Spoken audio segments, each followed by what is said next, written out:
Terus yang terakhir, eudaimonisme ini agak sufi, tokohnya namanya Zeno, dari tradisi Helenisme. Eranya era Helenistik, mirip kayak Epikuros tadi. Alirannya namanya aliran Stoik, Stoa. Ya, cara berpikirnya simple. Kalau pakai bahasa Islam, Zeno itu cara berpikirnya agak jabariyah, fatalistik. Katanya Zeno, kuncinya bahagia itu menguasai diri, disiplin diri. Kita lihat ya rumus-rumusnya dari Zeno untuk bahagia.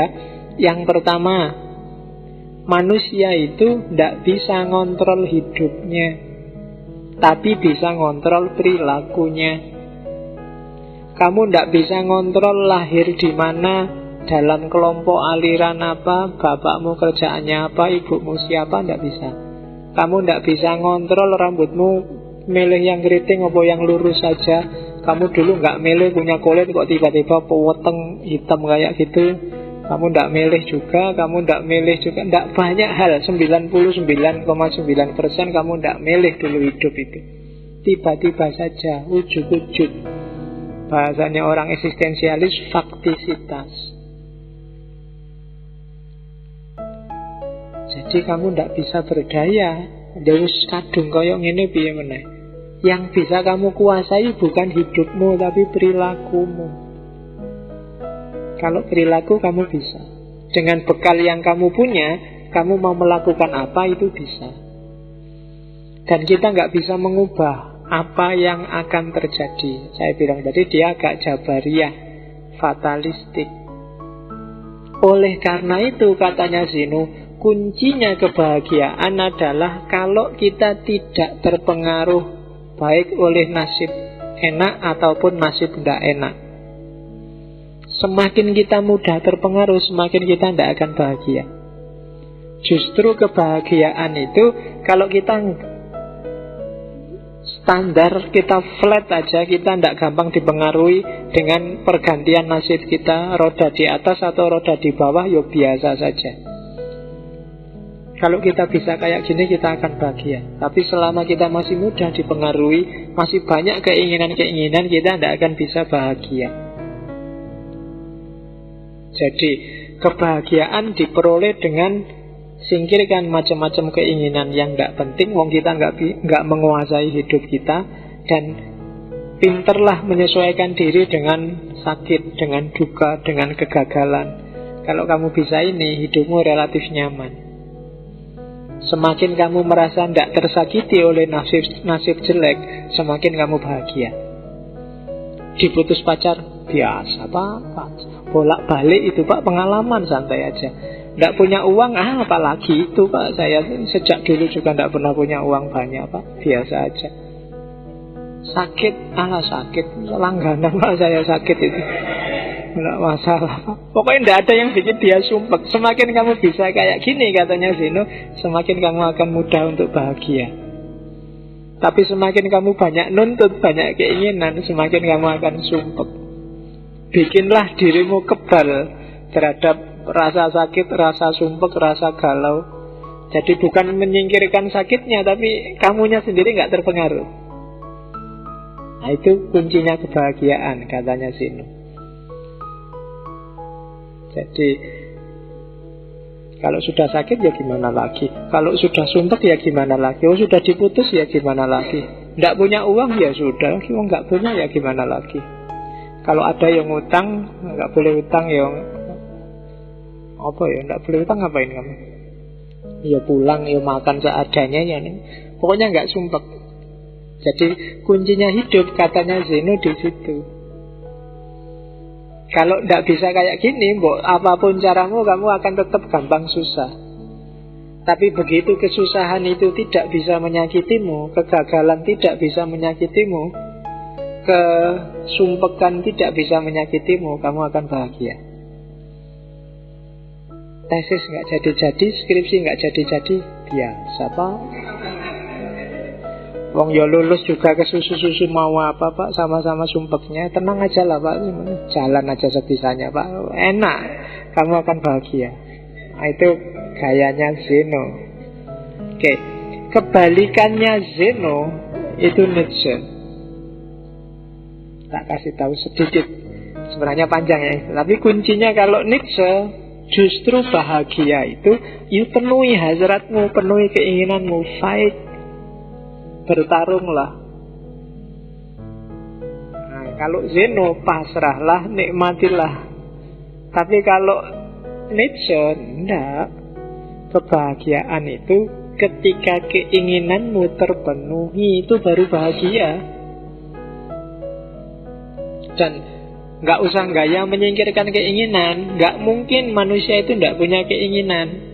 Kalau kamu, Pak, saya mau buang semua keinginan, katanya, ya itu keinginanmu, buang keinginan. Nggak mungkin orang nggak punya keinginan. Jadi biar aja hidupmu selalu dalam tegangan, selalu dalam konflik, dalam dialektika antara memenuhi keinginanmu dan kekuatanmu, biar aja. Karena dari situ hidupmu berkembang. Dari situ kita ketemu kebahagiaan tadi, jangka panjang. Jadi dari situ kamu ketemu bahagia. Bahagia yang sejati itu kamu pingin apa dan terpenuhi, kan itu.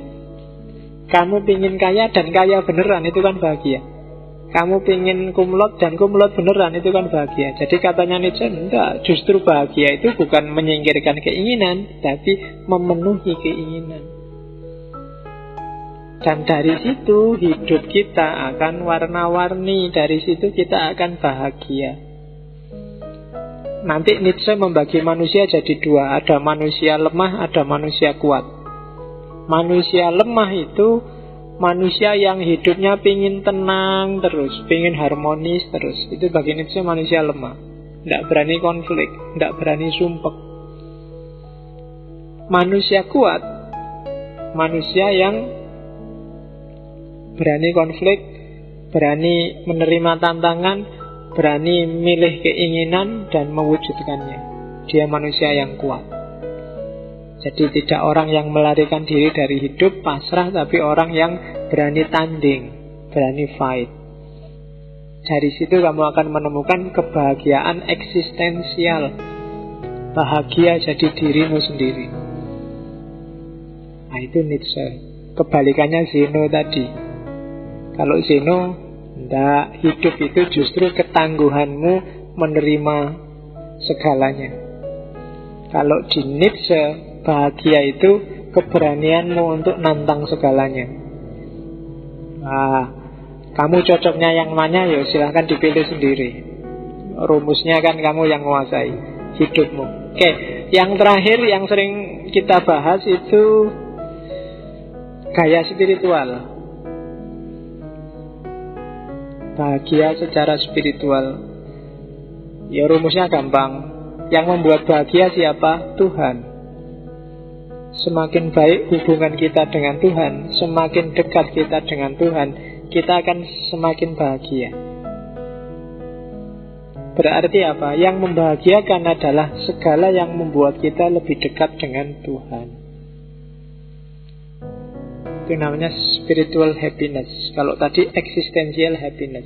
Jadi satu-satunya jalan biar kita menemukan kebahagiaan yang sejati, yo kita harus dekat sama Tuhan. Dan teorinya banyak. Ghazali nulis Kimiyatus Sa'adah, kimia kebahagiaan. Al-Farabi nulis Tahsilus Sa'adah, produksi kebahagiaan. Tahsil itu menghasilkan. Gimana caranya menghasilkan kebahagiaan. Nanti Ibnu Maskaweh nulis Tartibus Sa'adah, urutan-urutan kebahagiaan. Kalau di Islam banyak. Ya nanti kapan-kapan kita ngomong orang-orang itu. Cuma hari ini yang Islam tak loncati, tak tulis ringkesnya. Kalau saya bacakan aja ya, kalau tak jelaskan nggak nyampe. Katanya Ghazali, kebaikan itu dan yang menuju kebahagiaan itu ada 4. Yang pertama, kebaikan keutamaan jiwa, isinya ilmu, hikmah, iffah, menjaga diri, berani dan adil. Terus tubuhmu itu akan bahagia kalau punya 4 karakter: sehat, kuat, cakep, jamal, indah, dan panjang umur.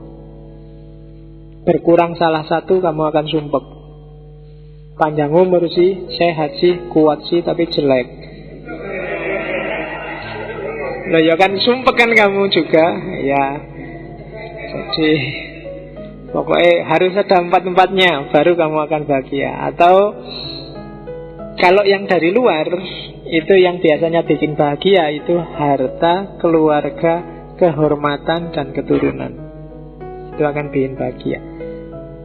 Dan hubungannya sama Tuhan yang bikin bahagia 4 hal: dapat hidayah dari Allah, atau dapat lindungan dari Allah, atau dapat bimbingan dari Allah, atau dapat bantuan dari Allah. 4 itu yang bisa bikin orang bahagia. 1, 2, 3, 4. Kalau 4 jenis ini kamu kuasai semua, berarti kamu ketemu dengan kebahagiaan yang sejati. Tapi biasanya ya berat. Seandainya 3 yang atas nggak bisa, paling tidak perolehlah kebahagiaan yang terakhir, keutamaan taufik. Itu menunjukkan bahwa Allah sayang padamu. Kamu masih dikasih hidayah, dikasih lindungan, dikasih bimbingan, dan dikasih bantuan. Yang 3 yang atas, monggo. Urusan fisik, kamu ndak cakep juga ndak apa-apa, ndak kuat ndak apa-apa, ndak panjang umur juga ndak apa-apa, asal sayang sama Allah, sayang padamu kan justru ketika kamu dipanggil cepat kan cepat menyatu dengan kecintaanmu. Jadi itu logikanya Ghazali.